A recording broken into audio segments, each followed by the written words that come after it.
भोंदूबाबानं भक्तांना बदडल्याची घटना समोर आली आहे। या मस्तीखोरास कायदेशीर धडा शिकवण्याची मागणी जोर धरते।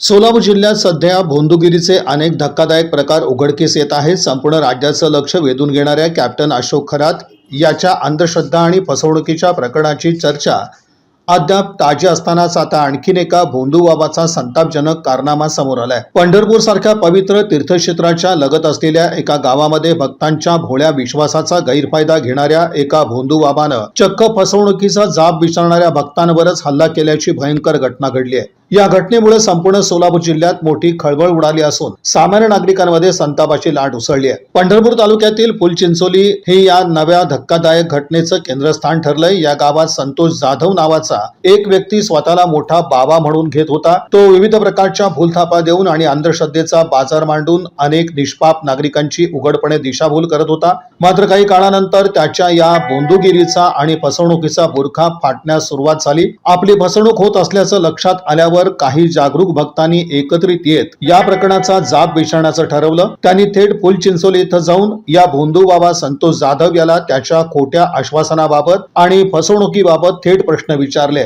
स्वतःचं पितळ उघडं पडत असल्याचं पाहताच भोंदूबाबा संतोष जाधव याचा तोल सुटला आणि त्यानं अक्षरशः गुंडगिरीचा मार्ग पत्करला। आपल्या कृत्याबद्दल कोणतीही लाज बाळगण्याऐवजी त्याने अत्यंत संतापून जाऊन जाब विचारणाऱ्या भक्तांवरच थेट हल्ला चढवला। जवळच असलेल्या लाकडी काठीनं त्यानं या भक्तांना निर्दयीपणे झोडपून काढलं। या हिंसक हल्ल्यामुळे परिसरात एकच गोंधळ उडाला आणि घबराटीचं वातावरण पसरलं।